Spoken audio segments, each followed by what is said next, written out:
Estamos otra vez en la provincia de Soria, dispuestos a acompañar al legendario Cid Campeador en su camino del destierro desde Alcubilla del Marqués hasta cruzar el río Duero. Pero lo primero va a ser echar un trago de un Ribera del Duero en una de las bodegas de Alcubilla. Ya puestos en ruta, nos encontramos con la antigua calzada romana que unía las localidades de Usama y Tiermes. Siguiendo el pedaleo, atravesando una gigantesca plantación de manzanos, llegamos al Duero, junto a Navapalos. Volviendo sobre nuestros pasos, nos dirigimos hacia el Burgo de Osma, accediendo por un encantador paseo arbolado junto al río Bucero. Antes nos detenemos en Osma, desde donde podemos admirar su castillo, una atalaya islámica y el cerro donde se hallaba la antigua ciudad romana. Y una vez cruzadas las murallas del Burgo de Osma, admiramos su hermosa catedral y otros muchos monumentos que esta localidad atesora. Así que, preparados que comenzamos.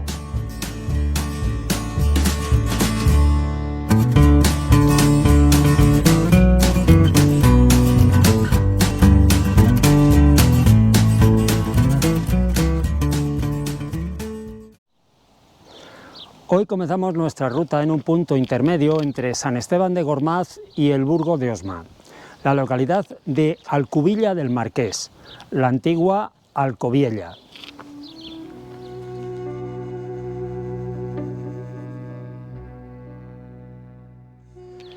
El nombre de esta localidad procede de la palabra hispanoárabe al-Kuba, que significa algo así como el cerro.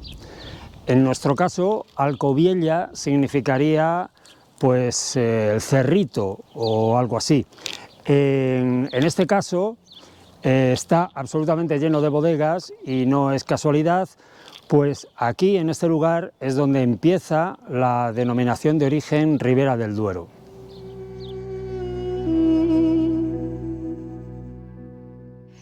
Estamos aquí en Alcubilla con uno de sus vecinos, con Joaquín Ruiz. Muy buenos días, Joaquín. Buenos días. Posee además una bodega que luego nos vamos a acercar con usted para degustar uno de sus ricos vinos, denominación de origen. Exactamente, aquí empieza la denominación de origen. O sea que Ribera del Duero. Ribera del Duero, nada menos y nada más. Nos ha comentado anteriormente que vive en el Burgo de Osma. En el Burgo de Osma. El invierno en el Burgo de Osma y el verano aquí, que aquí es donde se vive. Pues Joaquín, muchísimas gracias. Ahora vamos a acompañarle, ¿no? A tomarnos ese vinito. Hay que probar el vino de la bodega. Y encantado. Esto es un lagar donde se hacía el vino. O sea, esto era aquí llegaba la pila, la uva se echaba por ahí y ahí se pisaba. Ajá. Entonces, y con la viga se hacía un montoncito de madera y con el pilón, que se llama aquello, era de contrapeso, y se estrujaba la uva y el mosto salía ahí en otro agujerito que había y ahí lo cogíamos. Y eso es esto. Estupendo. Lo que tenemos. Ahora ya vamos a la bodega. Y ya está. Vamos a continuar.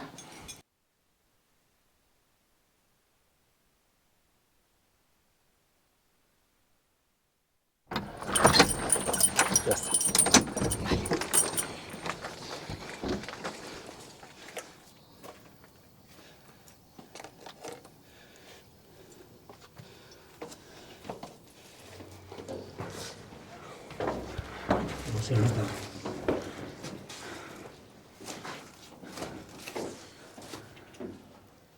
Antes hacíamos el vino en barrica, esto es de roble.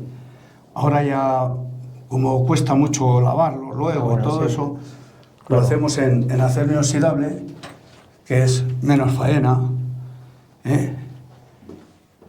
porque esto lo sacas el vino y con un trapito que le des se queda limpio. ¿Y cuántos litros? Esto cabe 200. Ah. Cada uno tiene... Tengo otro de aquí que tiene 2 de 500, otro tiene... Ya. O sea, depende. Que yo hago poco, este año he hecho poco. Pero normalmente ya. hago a lo mejor pues 300, 400 litros. ¿Y el vino solo es para consumo? Solo para consumo. Ajá. El resto de uva se vende. Ah, claro, lo que vende es la uva, Sí. no el vino. No, exactamente. Se vende la uva. Se vende la uva. Sí. De una cooperativa que hay aquí. Ahí era cooperativa, pero fracasó y al final es una Vaya. empresa la que se quedó con ella. Bueno, pues ahora probamos un poquito el vino. Sí, sí, sí. Ahora, siéntate allí.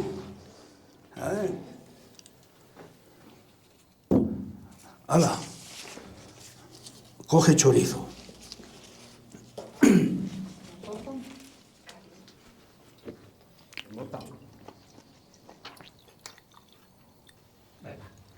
Bueno, este es el vino que hacemos nosotros aquí. Esto es no pisado como antes, claro, pero lo hacemos de forma natural.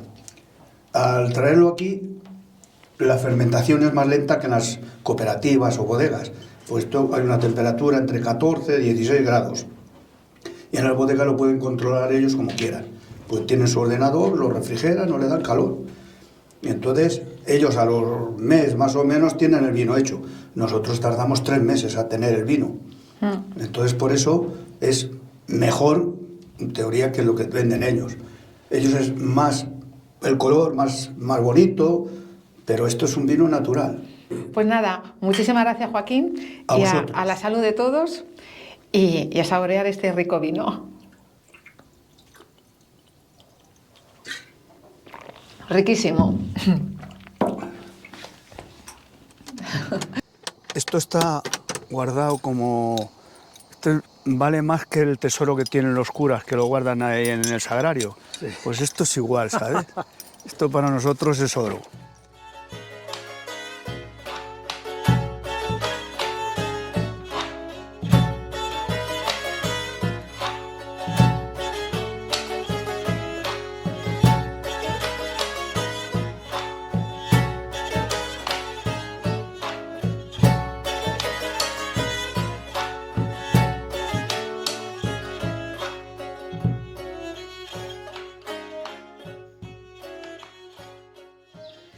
Al recorrer estos lugares es inevitable encontrarse con la figura del Cid campeador.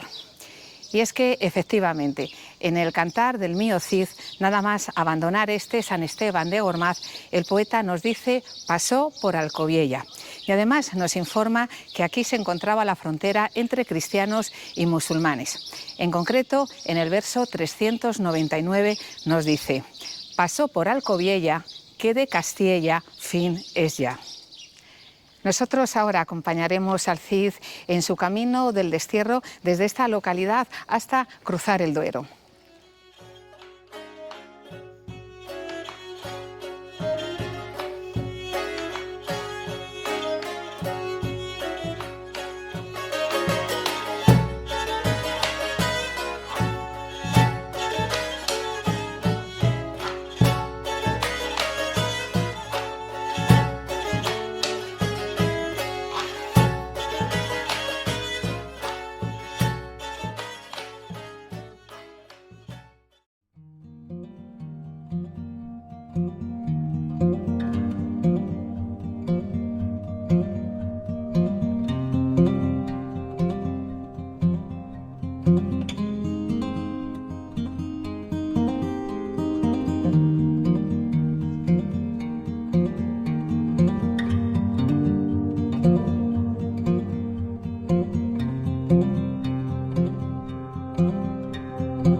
El verso 400 del Cantar del Cid dice: la calzada de Quinea íbala a traspasar.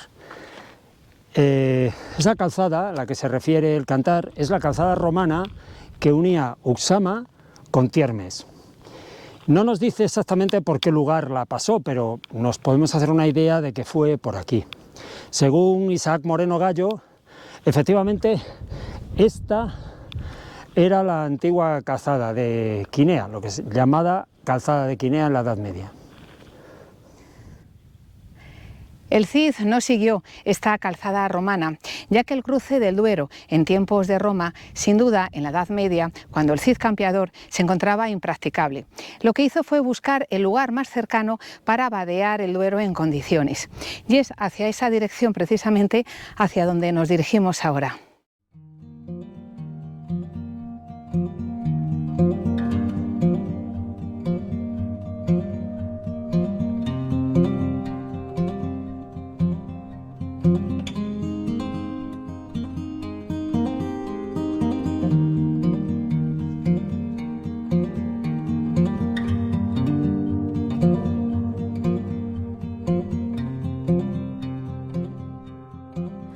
¿Os habéis dado cuenta cuántos manzanos hay en esta zona? Estoy pensando que en primavera todos estos manzanos en flor debe ser un auténtico espectáculo. Ahora se encuentran todavía muy verdes, algunas están más rojas y ya en otoño es cuando me imagino que estarán todas maduras para la cosecha.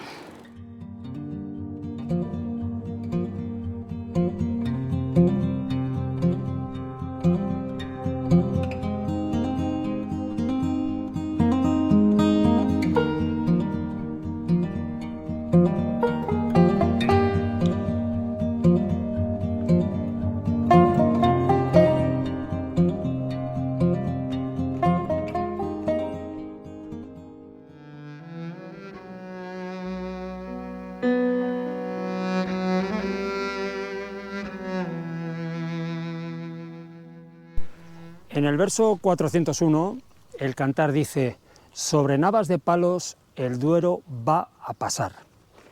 Evidentemente, ahora no se podría pasar el Duero por aquí porque está embalsado el agua. Según algunos autores, unos 300 metros aguas arriba de donde nos encontramos, en la Edad Media el Duero podía vadearse, y es por donde el autor del cantar nos dice que el Cid cruzó el Duero. Navapalo se llama precisamente el pueblo que vemos al otro lado del río. Y desde aquí el Cid y su mesnada se dirigirían ya hacia el sur, hacia Caracena y posteriormente a la Sierra de Miedes, algo que ya os hemos narrado en anteriores vídeos.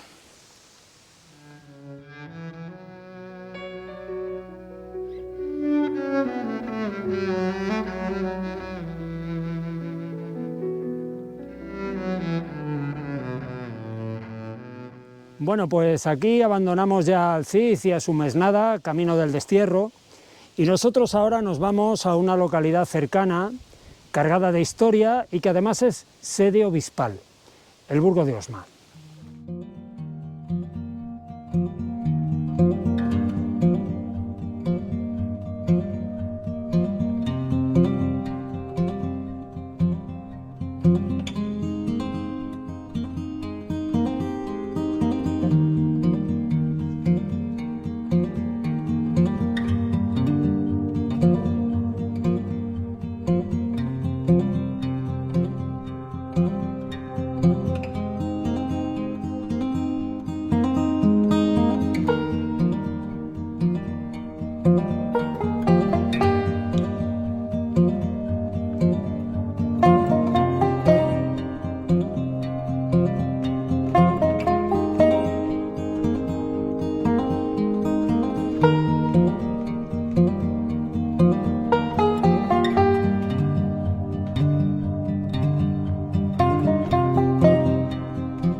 Ya estamos en Osma, nos encontramos en el puente que cruza el río Ucero. En la cima del cerro que tenemos a nuestra izquierda se hallaba la ciudad romana de Usama Argaela.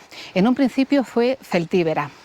Cuando fue conquistada por Roma, adquirió una notable importancia ya que se convirtió en un nudo estratégico de comunicaciones entre Zaragoza, Astorga y la cercana localidad de Tiermes. La ciudad romana tenía un acueducto muy interesante que captaba el agua de las fuentes del río Ucero a unos 14 kilómetros y las llevaba hasta la base del cerro. Luego, posteriormente, la bombeaba hacia arriba unos 60 metros, lo cual es una obra ingenieril de primera magnitud. En la Edad Media la ciudad romana estaba ya abandonada y la población se asentó a la vera del río y bajo la protección del castillo que vemos ahí arriba, que se levantó en los siglos X y XI y posteriormente fue remodelado en los siglos XIV y XV. Esta ciudad, al igual que la cercana San Esteban de Gormaz, en la Edad Media tuvo muchas alternativas y cambió muchas veces de manos entre moros y cristianos. Incluso una vez fue objeto de una aceifa de Almanzor. La ciudad quedó definitivamente en manos cristianas en el año 1002, a la muerte de este caudillo musulmán. Un recuerdo de esos años turbulentos es la atalaya islámica que tenemos encima del cerro.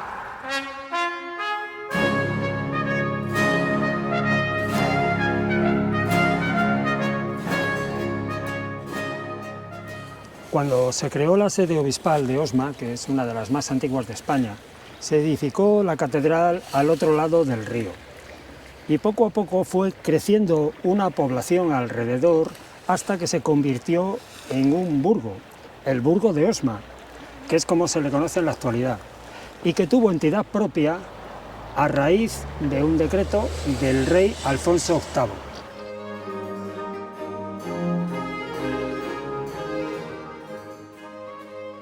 La historia del burgo de Osma viene marcada desde sus inicios hasta tiempos muy recientes por ser sede obispal. Se tienen noticias de obispos aquí en Osma desde el año 597 y entre los obispos que residieron aquí los hay verdaderamente notables, como Rodrigo Jiménez de Rada y Pedro González de Mendoza. Ambos fueron arzobispos de Toledo y tuvieron una importancia trascendental en la cultura española.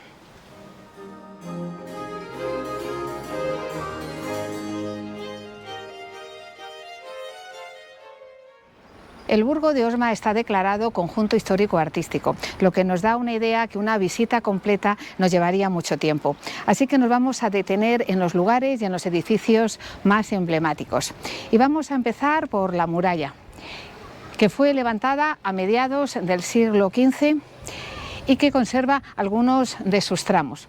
Por cierto, que las crónicas afirman que a los pies de un cubo de esta muralla se produjo un incidente que estuvo a punto de cambiar la historia de España y que os vamos a contar ahora. En octubre del año 1469, el entonces príncipe de Aragón, Fernando, se desplazó a Castilla para casarse en secreto con Isabel, la hermana del rey Enrique IV. Pero había muchos personajes en Castilla muy poderosos que estaban opuestos a esta boda, por lo que Fernando hizo el viaje disfrazado de mulero, mezclado con los criados de unos supuestos embajadores que había mandado el rey de Aragón. De esta guisa y en plena noche cerrada llegó Fernando y el resto de sus acompañantes aquí, al burgo de Osma. Mientras estos falsos embajadores se encontraban en el interior de la localidad negociando con el obispo del burgo de Osma su adhesión y respaldo a la boda de Fernando con Isabel, el resto del grupo que aguardaba en la entrada de la muralla despertó la sospecha de un vigía. Este, ni corto ni perezoso, lanzó una gran piedra o un virote de ballesta, como afirman algunas crónicas, contra ellos y a punto estuvo de impactar en Fernando y de causarle la muerte. De haber sucedido este hecho, se hubiera cambiado la historia de España que os hemos comentado anteriormente, ya que posteriormente Fernando e Isabel se casaron y fueron los famosos reyes católicos. Volviendo a la noche que ocurrió este suceso y teniendo en cuenta que el obispo del burgo de Osma no mostró ninguna simpatía por la boda de Fernando con Isabel, el príncipe y sus acompañantes pasaron la noche fuera del burgo de Osma, en concreto en Osma. Al día siguiente volvieron a iniciar su camino, ya dirigiéndose hacia Valladolid. Seguramente el incidente anterior no ocurrió en este lugar, porque los viajeros venían de Almazán, que está justo al otro lado de la ciudad. Pero entrando por esta puerta nos podemos hacer una idea.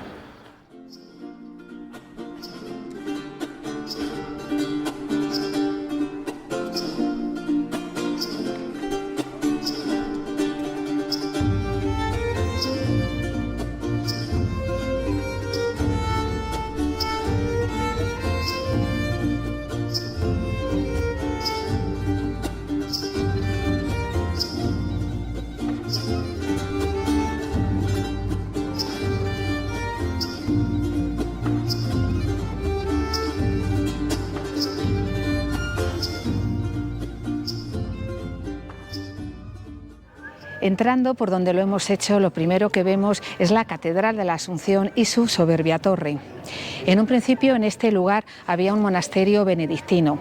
Posteriormente se levantó una catedral románica y más tarde una catedral gótica, que es la que podemos ver actualmente.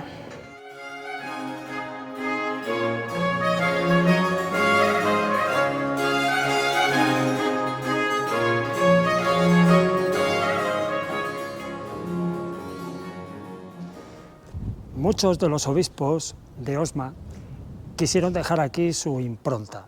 Por eso podemos ver en este edificio una gran variedad de estilos, desde el gótico, pues el plateresco, barroco, neoclásico, etc. En cuanto a la torre que podemos ver, se empezó a construir en el año 1739, ya que la anterior, que había de origen medieval, se había hundido. En la construcción, que duró casi 30 años, intervinieron numerosos arquitectos. Por eso también existen una amalgama de estilos y de elementos, como ocurre con la catedral. Saliendo de esta plaza está la calle Mayor, que está porticada por uno de sus lados. Recorriéndola podremos ver algunos de los edificios más notables de la villa.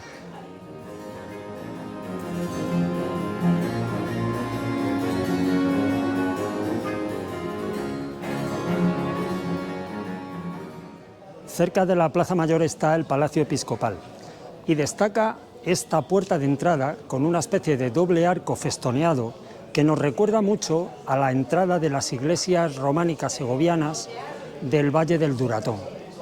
Todo ello encima enmarcado con un alfiz de clara tradición morisca.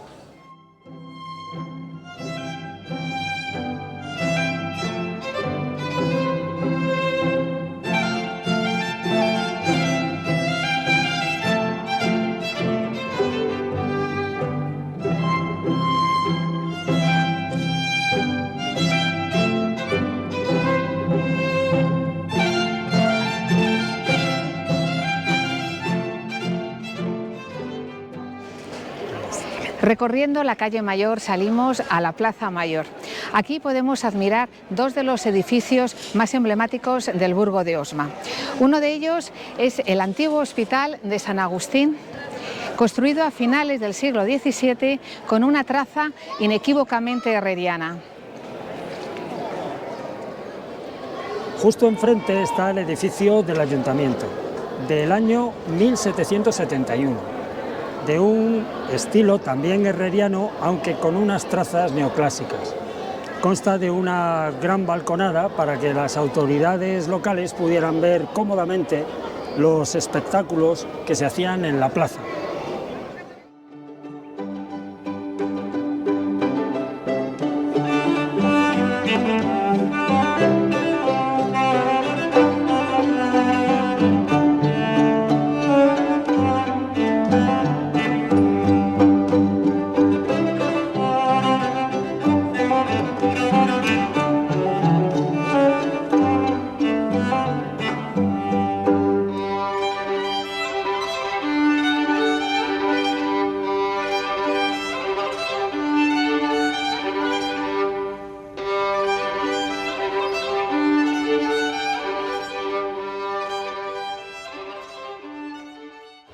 Estos dos edificios se mandaron construir siendo rey de España Carlos III, pero es que además este rey también mandó construir otros dos edificios muy emblemáticos para el Burgo de Osma, como fue el Seminario de Santo Domingo de Guzmán y el Hospicio. Por tanto, podemos decir, igual que se dice que el Carlos III fue el mejor alcalde de Madrid, podríamos considerar a Carlos III también como el mejor alcalde del Burgo de Osma. Bueno, y ahora continuamos nuestro recorrido saliendo del antiguo recinto medieval para contemplar la hermosa fachada plateresca de la antigua Universidad de Santa Catalina.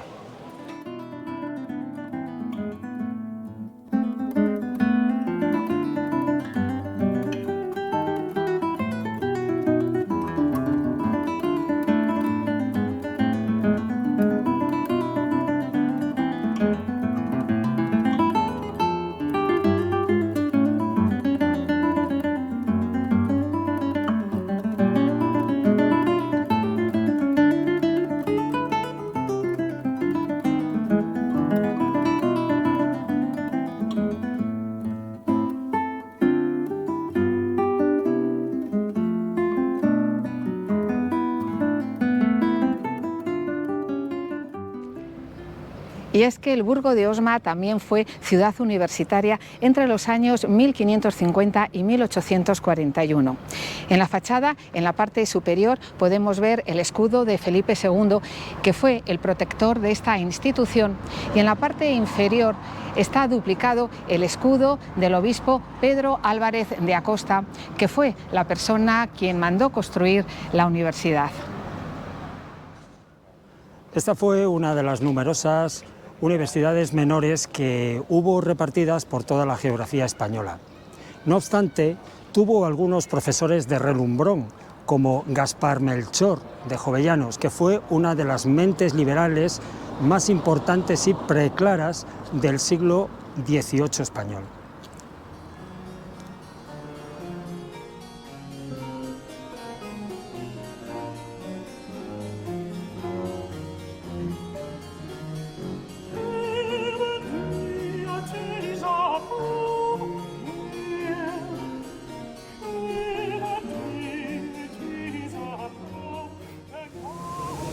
El interior de la universidad, como vemos, es un hermoso patio porticado. En la actualidad forma parte de un moderno hotel.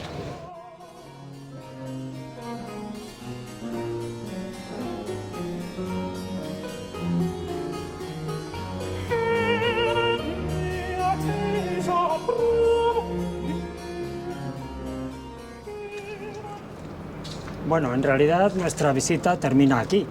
Ahora, para volver a Alcubilla del Marqués tenemos que atravesar el Burgo de Osma, lo cual siempre es un placer, así que vamos para allá.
Bueno, y aquí definitivamente terminamos ya nuestra ruta de hoy. Hemos hecho un recorrido muy interesante desde la Edad Media hasta el presente en una de las localidades más interesantes de Soria. Estamos a finales de julio y el calor aprieta, pero como siempre ha merecido la pena. Y como os decimos en cada uno de nuestros vídeos, conocer y descubrir lugares nuevos, os aconsejamos que lo hagáis en cualquier época del año. Y recordaros que si no os habéis suscrito, lo hagáis, que os lo vamos a agradecer muchísimo. Ya sabéis que esto es La Historia en Bicicleta. Hasta la próxima.